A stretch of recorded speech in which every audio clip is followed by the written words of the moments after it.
پہاڑی زبان میں اپڈیٹ سنیے۔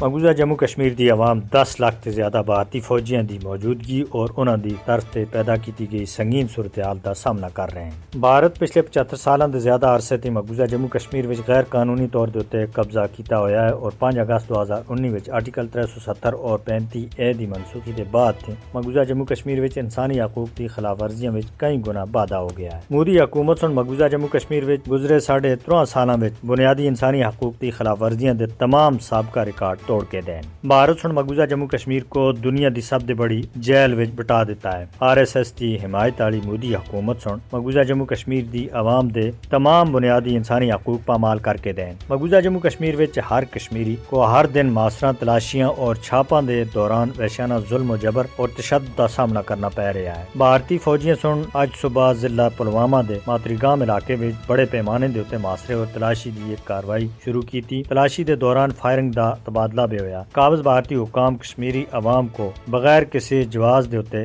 گرفتار اور انہاں دے خلاف کالے قوانین نافذ کرنا اور نجی جائیداد اور املاک دے اوتے قبضہ کر رہے ہیں۔ مودی حکومت سن پارو ہندواڑہ وچ کالے قوانین UAPA دے تحت محمد عبداللہ میر نامی شخص دی جائیداد مجاہدین کو مدد اور پناہ دینے دے الزام وچ ضبط کر کے دی ہے۔ مودی اور اس دے مددگاروں کو پتہ ہونا چاہیے کہ کشمیری عوام دے خلاف انہاں دے ظالمانہ اور ناپاک ہتھکنڈیاں دے اوتے انہاں کو ضرور پوچھا جا سی۔ کشمیری عوام ناجائز، غاصبانہ، غیر قانونی اور غیر اخلاقی بھارتی قبضے کے خلاف ہر قیمت تے اوتے جدوجہد آزادی جاری رکھن دے واسطے پرعزم ہیں۔ مقبوضہ جموں کشمیر وچ مصائب اور مشکلات تھیں، 2-4 کشمیریوں کو بچانے دے واسطے دنیا کو آگے آنا چاہیے۔ اقوام متحدہ کو تنازع کشمیر کے حل دے واسطے اپنی ذمہ داریاں پوری کرنی ہو سی۔ اسلامی تعاون تنظیم OIC دے رابطہ گروپ سن مقبوضہ جموں کشمیر دی صورتحال دے اوتے خفگی دا اظہار کردے ہوئے 5 اگست 2019 بھارت تے یک طرفہ اور غیر قانونی اقدامات کو سختی سے ٹھکرا دیتا ہے۔